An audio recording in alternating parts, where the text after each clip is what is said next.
87.7. We are live at the Eliza Hotel Tema, where Center for Democratic Development Ghana, CDD-Ghana, is organizing a special workshop for journalists and media practitioners across the country on electoral reforms. I have here with me Dr. Kojo Asante. Yeah, he is the director for programs and policy monitoring or engagement at CDD. Yeah. Doc, welcome to KT Radio. Thank you very much. Yeah, what's the essence of this workshop? I think in the run-up to any election, we always engage the media because for us, the media play an important role, at least in the Fourth Republic, in promoting election and transparency and integrity. So if you look at all the different things that the media does in terms of mediating the discourse, for example, between candidates, citizens, between even electoral commission, other election stakeholders, they are providing information to the public from what the electoral commission wants to do, issues that they are raising, the police want to do. Even on election day, they are covering, reporting what is going on. So the media plays an important role. So it's always the role would always be enhanced if you prepare journalists, you prepare the media ahead of the elections. And one of the things that we wanted to raise this time around was election reform, because come the post 2020 election, there were things that we realized that we needed to work on before the 2024 elections. Unfortunately, we couldn't do much in the intervening years, and it's come to this election year, but it's not too late. We still think these are issues that we need to try and address before going into the 2024 election.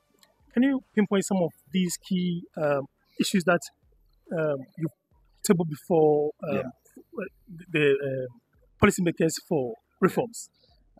You would realize that over the last two elections, election day voting has not been contentious. Most people are able to go vote, long queues. Mostly by 4 o'clock, most people have voted. The counting process is not complicated. The issue has always been with the collation process, the management around that, and then also the announcement process. And then the post announcement, where people go to court and litigate and so on. So there's a lot that we can do to try to address the violence and the challenges that we have. We had it in 2016, we had it in 2020. That seems still be the issue, and some of it is because we don't have very standardized ways of correcting mistakes on the result sheet at the polling station. It goes to the collation center. There's discretion with the returning officer. We need a standardized guideline from the EC around how you deal with errors, for instance. We also need ways in which we can publish the polling station data after the election. Initially, we wanted to do it simultaneously with setting up an electronic transmission system.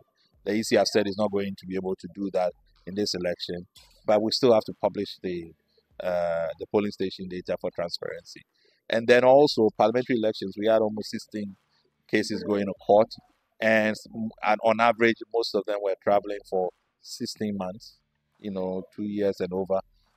We need to reduce that, just like we did with the presidential elections, because a lot of that has affected our governance structure. Remember all the issues we had with the hung parliament,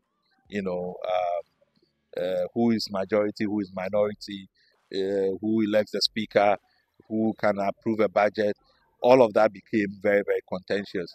So we need to shorten the time for adjudicating parliamentary cases. And then if we do those things, I think it would mitigate some of the bad effects that we've gotten at the results management level. For some time ago, there was an issue with change of date for the elections. Yes. And then there was a talk of the removal of the indelible ink. Yes. What's your opinion on that? Well, fortunately, I think both issues have been, let's say they've shelved for the next election, but the good thing is that the EC has committed to start the process early, because I think a lot of the reform issues, if right after the election, at least between the 2-3 years that before you have your next election. If you are able to clear it, then everybody's comfortable. You can test all systems you want for us. So for me, I think that the most important thing about it is that for all of these issues, let's consult. The more consultation we get, the more likely we get compliance from all the stakeholders. And then, the election process will be, better for it. Mm. And then talking about going to the 2024 elections, Mm. there are 55% youth Mm. who constitute the total number of voters. Mm. And these politicians, they resort on these young people to perpetrate violence. And then also on social media, too, they're targeting them as well. What do I advise? Well, I think that number is going to increase. We already got, I think, the last DLE computations, you had almost like 80% of the registrants being first-time voters. So if that's the case, and then we're going to do another registration, which will probably also be first-time voters, then you are looking at maybe 60% of the voter population being between 18 and 35. So that's a lot of young people who really have the power to decide. Young people are experiencing huge challenges like unemployment, economic challenges, educational challenges. This is the opportunity to basically sort of empower themselves. Choose somebody that will solve your problem rather than go and follow a politician to go and engage in violence. The power really is in their hands. They are going to elect the next president. So I think it's to remind them that their power is in their vote and not in following a politician to go and engage and if you are going to be online, utilize your time. It's not to go and be engaged in disinformation and misinformation, rather to engage in the discourse. What kinds of issues are being proposed or solutions are being proposed by the parties and the candidates, so that you can be informed and make a decision based on that. So I think there's real opportunity for young people to determine this election in a way that would push their own agenda, help them resolve unemployment and other issues. Right, thanks so much for speaking to You're KQ welcome. Radio.